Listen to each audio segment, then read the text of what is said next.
States, the number days plus 100 plus days at the initial outbreak. We got enough PPEs, and we have a surplus of hospital bed, and so we are much better prepared for the second week. And I want to encourage everybody to follow that rules across the globe. Protect yourself, protect your family, and protect the public. So thanks for sharing the situation in California, and also sharing the guidelines to be safe. So yeah, I hope people will follow the social distancing and wear the masks, and minimize the social gatherings, and stay home as much as possible.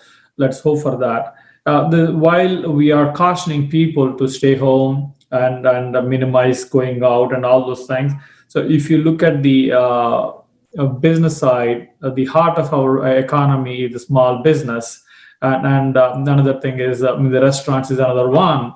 So, and coincidentally, you have been in the restaurant business for a long time. So what do you say about the fate of the small business, and especially the restaurants in the US, and especially in the California, during this COVID-19 time? It is so, unfortunately, you mentioned about the restaurant business, and actually all business are suffering so bad because of the pandemic. So it is a matter of health, the life of the people, or the economy.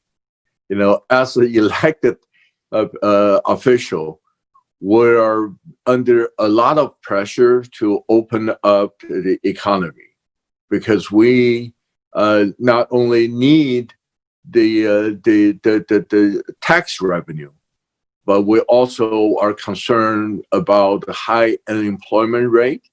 We're very concerned about people not having an income. We're concerning about the mental health impact and the anxiety that was imposed on the community because of the shelter in place, because of the close down of the business, because of the high unemployment rate. But on the other hand, we are really, really relying on the health professional to give us the direction and to pretty much save life, to reduce the burden of our hospital systems. And so it is a hard balance. I know the restaurants are hit really, really bad. And the other area that I'm most concerned is the students. They can go to school, and they're staying home, and the parents with the school age students now have to play a teacher's role as well. So I have heard a lot of calls from the parents. They were in kind of the anxiety and uncertainty, and not knowing that they are teaching their kids, as good as their teachers can do, and they're worried about the opportunity of teaching their kids on what is what they can get from the school. So this is a real dire situation, and we just have to really work on a good balance. And we're trying to come up with more guideline for what the business have to, the precautious measure they have to take before they open. And hopefully people and the community will respect those guidelines, and so we can open up more businesses, and also at the same time stop the spread of this virus. Gotcha. I mean, it's a totally different situation and new to everybody, both the government and also the people. So hopefully, as we go on, we understand how to live with it, or how to manage, or how to survive, and how to open up the businesses and the schools. And let's hope both the government and the private entities will find a solution for this, and we'll come back to close to the normal, at least, if not to the normal. A new normal, not really the way that we lived before. But until we have the vaccine, then we have the herd immunity, which means that more than 80% of the people are immune to this virus. Then we'll be able to get back to the old normal. Let us hope for that as early as possible. That's one thing. Coming back to switching to another topic, I mean, California, when you talk about the California, we all know California is a beautiful state, and California, especially if you look at the technology point of view, it is the headquarters for the technology, and you have it made, I mean, people like Steve Jobs and the Googles and Yahoo, from zero to, I mean, multi-billion dollar people. So, but at the same time, I mean, if you look at the economy, one side the economy is booming, but at the same time, you have people who are struggling to pay their house rents. And people, I mean, it's hard for them to make a living in California. There are two sides of people. I mean, one are, I mean, decent and affordable, and other people are not able to afford, I mean, their daily living in the California state. So how do you see this gap between haves and have-nots within a booming economy, which itself is called, I mean, fifth largest in the world? No, that's a really good observation and a very good question. And I think this is very obvious where I am here in the county of Santa Clara, what we call a digital divide. You know, those people that have make a lot of money with new technology, and then there are a lot of people that's still doing the service type of work. You know, you're talking about the restaurant, you're talking about the janitor services, and so on and so forth. The farmers as well, they are still struggling because of the higher and higher cost of living in the area, like in Silicon Valley. And that's why you see a lot of traffic congestions on our roadway, because people cannot afford to live in Silicon Valley, have to move outside of Silicon Valley and commute to work on a daily basis. That's a very, very bad situation, because not only we take away their time with their family, but sitting on the car 2-3 hours a day, it just creates a lot of pollutions in our environment.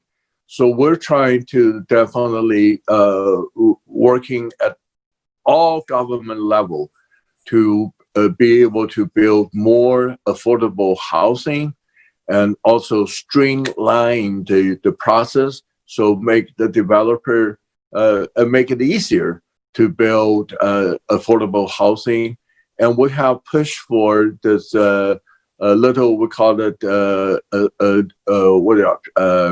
small, tiny homes that people can put in their backyard, and to rent it out to solve this housing issue. And we're also, I am very also trying to encourage, or actually I have a bill that going through the legislature to ask the large company to pay for employee tax based on their number of employee, or people call the headcount tax, for the larger companies to contribute more to the community will actually help with their employee that live in this community. So I think to solve this problem, we need to partner with the private sector, the nonprofit, and all levels of government to really put a dent on this issue. Yeah, got you. Thank you very much for your views. So you brought in another point about the regulating the house construction works. I mean, but see, if you look at the California, I heard, I mean, you have a lot of rules and regulations in when you start a new construction in California. And also there is no regulation on the rental side, because if you look at any apartment, especially the place where you are in the Santa Clara County, nothing is less than 2,000 an apartment. I'm just talking about less than 800 square feet an apartment. I mean, it will cost you at least $2,000, anywhere between $1,500 to $2,000. I don't think you'll get anything $1,500. Maybe my numbers may be wrong. It's close to or over than $2,000. So how is that possible for a guy, a single income person, to live? And is there any legislation to ease the regulations on new construction and bringing down the rental costs down? Right. We do have, the state has the rent control law. So we limit the increase of the rent for many of our rental properties. And we're trying to encourage more residential development. But however, you have to understand that the residential development usually will also add the burden to the local government. You have more residents, then you might need more fire protection, police protections, and the road repairs, and so on and so forth. So it depends on city by city. In San Jose, where I live for the next for 30 some years, we have an imbalance of daytime population and the nighttime population. Our daytime population is less than half of our nighttime population, which means that a lot of people that live in San Jose but work outside of San Jose. So that's the issue I think the city leader need to address to be able to attract more business to San Jose, so people does not have to commute that far to work, for one thing. And secondly, and will help out with our local tax revenue. With California has this Proposition 13, which is to limit the growth of the property tax to 1.2% every year. And so the property tax revenue is really low in the state of California, and that's create a lot of a problem for cities like San Jose. Before Proposition 13, our city's revenue, about 2/3 are coming from 2/3 of the property tax are coming from property tax. 2/3 of our revenue from property tax. Now, only about 1/3 of our revenue from property tax. So when I was on the San Jose City in 2008, where we have a bad recession, we're really struggling, and so I have made the long-term city policy to what we call the employment land preservation policy.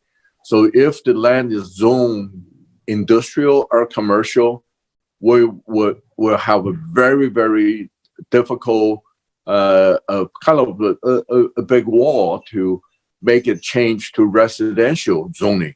So we could be able to hopefully attract more business down to San Jose, and will help us with the property tax as well as the business-to-business tax to continue providing good services to the people that live in San Jose. So the tax structure also played a very important role in this situation. So very nice. Thank you very much for sharing your views on what's happening in that area. See, if you look at another issue with the California is what we have seen is, I mean, no doubt it's generating more technology, and with that one, I mean, more opportunities, more money, and more business. But at the same time, I mean, many companies are moving out of California. They are mainly going to the Texas or Arizona, Nevada, Utah, or Denver. And at the same time, I mean, if you look at the central parts of California, they are struggling, as we discussed in the earlier. So, is there any measures, I mean, as a house or a government not taking to retain those businesses or create more employments? Even you talked about San Jose has to create more, bring in more employers. I mean, one side, but the employers are moving out of California itself. So is there any? I think a lot of companies that move out of California is because of the cost of living, but on the other hand, California still has a lot of advantages. The climate is definitely one thing. And then we have good universities, we have good talent, and we have been able to continue attracting talent from all over the world, and so there are definitely some advantage here, and that's why it really make the cost of living so high. So we are definitely concerned about the Central Valley economy that you mentioned. And because it's really a fruit basket, not just for California, but for the whole United States and the whole world. They produce almonds, a lot of vegetable. They are pretty much exported to the other countries as well. And so with the policy that Donald Trump close to kind of close down or limited our foreign trade outside of California, had a big negative impact to those farmers in the Central Valley, Fresno areas. And we also, as a government, a state government, we're also trying to help out with the economy in the Central Valley by bringing in the high-speed rail. Will be the first inch or first mile of high-speed rails in the United States, and focus in the Central Valley area from Fresno to Bakersfield. So that will actually create a lot of construction job there as well, and help with the local economy. So, but now with the funding of the government because of the COVID-19, the future of the high-speed rail is really at a risk. Oh, gotcha. Okay. Thanks for that one. I mean, things will revive and California can go back to its original plans. I know, I mean, they have been surplus last year, and with the COVID-19, I mean, they got to the deficit budget. They have to run at a deficit budget. Do you want to give some highlights on the recent budget? I mean, which your house has passed. I mean, do you want to say anything on the budget right now? Right, the budget is pretty bad as of any other state or any other government, including the federal government. California is the fifth largest economy in the world, but it's not an island. So we need to really be able to not only leading the recovery, but helping other areas, other states, and even go beyond the country boundary to have a global recovery. And then I think will be beneficiary to are pretty much intact, but other areas is all got negatively impacted. And we're just looking for economic recovery, not just in California, but the whole United States and throughout the world, and to